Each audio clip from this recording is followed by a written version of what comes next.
Bonjour à toutes et à tous. La lumière du phare éclaire aujourd'hui un écrivain périgourdin qui a réhabilité un roi. Jean-François Garrett, bonjour. Bonjour Aurélie. Plein phare sur ce roi, Antoine de Tounins, périgourdin comme vous. On va découvrir sa photo. Il est devenu roi des Indiens Mapuche en 1860. Racontez-nous cette histoire.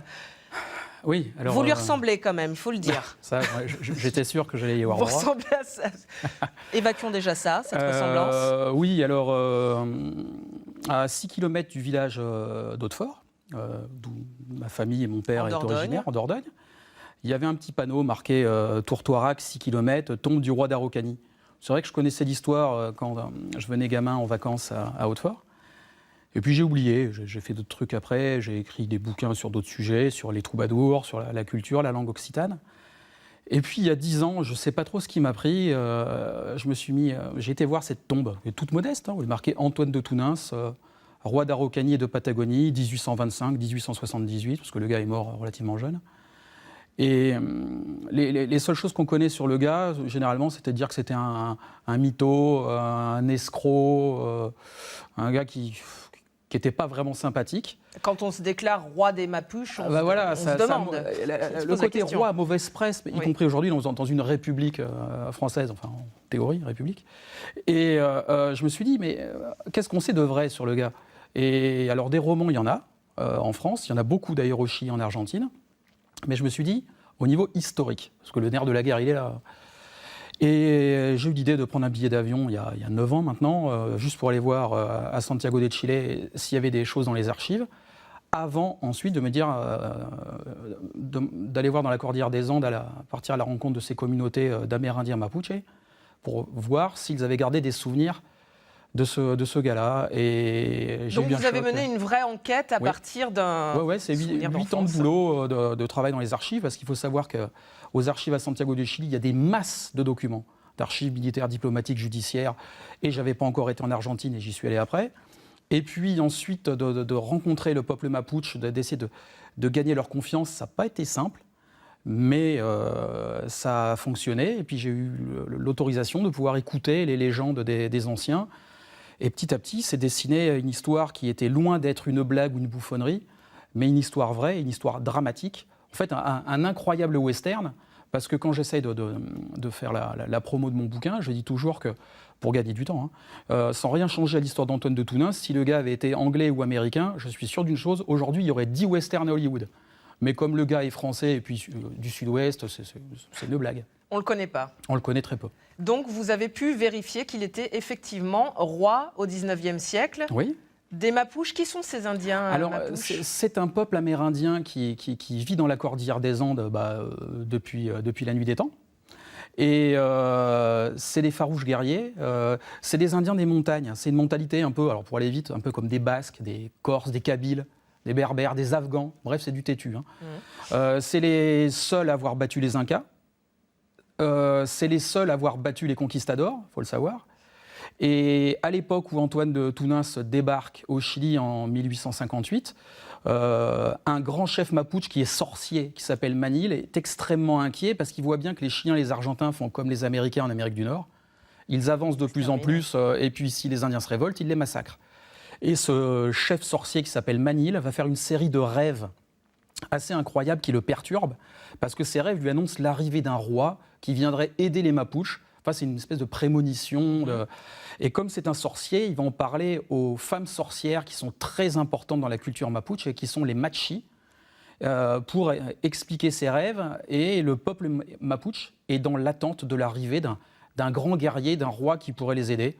Et c'est là qu'arrive Antoine de Tounins. Et c'est là qu'arrive Antoine de Tounins, alors par d'autres canaux, par d'autres raisons. Rien que ça, c'est une histoire incroyable. Et vous en avez fait un livre, Le rêve du sorcier, dont on va découvrir la couverture, plus de 700 pages pour raconter...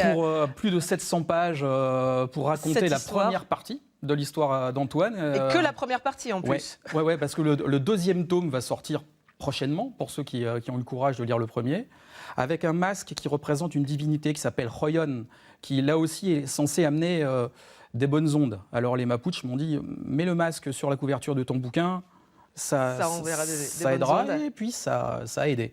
Ça a Est-ce bien que marché. vous leur avez envoyé, vous l'avez Oui. apporté Je suis revenu l'an dernier dans les communautés. J'ai offert mon bouquin dans 2-3 communautés chez des amis, parce que je tenais beaucoup. Alors évidemment, le bouquin est en français, mais c'était pour leur montrer que les légendes que j'ai récoltées grâce à eux, et des anecdotes et des témoignages, je les ai intégrés dans le cours de la narration du bouquin. Et c'était important pour moi. Ils m'ont offert, ils ont accepté de me faire confiance pour m'offrir leurs légendes.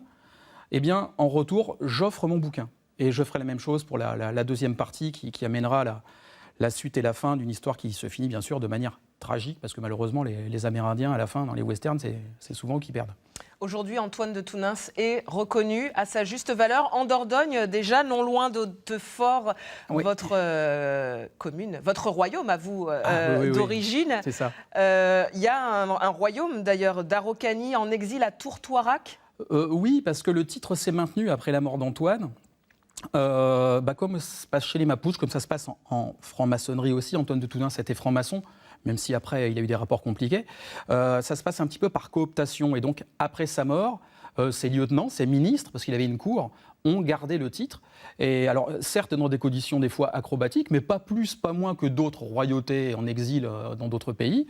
Et aujourd'hui, le prince actuel a pris le titre Le prince Antoine IV. Antoine IV. Ouais. Et chaque année, à la mi-août, il y a toujours des cérémonies pour marquer le coup et le souvenir de l'incroyable aventure.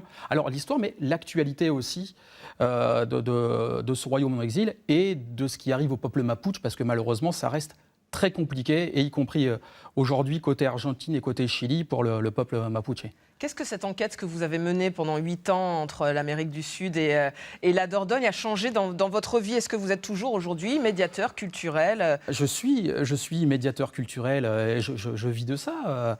À l'Agence culturelle à Périgueux, j'interviens dans les classes à la demande d'associations pour bâtir des projets culturels sur des histoires, sur des légendes, et j'en suis très content. Et ça me plaît beaucoup. Mais vous parlez autant des Indiens Mapuches que de l'Occitan? Oh là, j'essaie de cloisonner, non, parce que le bouquin, c'est ma vie à part. Comme le groupe de rock, c'est un truc à part. Mais c'est vrai que depuis 8-9 ans, là, à faire des allers-retours chez les Mapuches dans la Cordillère des Andes, ma vie est devenue un peu bizarre. Oui. Voilà. Plein phare sur la photo d'une sorcière. Oui. On va découvrir une femme que vous avez rencontrée donc là-bas. Ah, voilà. Qui est-elle? Elle s'appelle Carla Wenchun. Elle ne ressemble pas à une sorcière. Dans l'image que l'on se fait d'une sorcière. Voilà, mais comment dire, elle travaille à Santiago du Chili, elle est très impliquée dans la cause mapuche, et elle est en lien avec toute cette symbolique un peu chamanique, un peu machi, comme ils disent, et Carla m'a beaucoup aidé pour rencontrer les Mapuches, pour entrer dans les communautés, parce qu'effectivement, il vaut mieux être sous la protection de certaines personnes. Et la présence de Carla m'a évité pas mal d'embrouilles. Voilà. Plein phare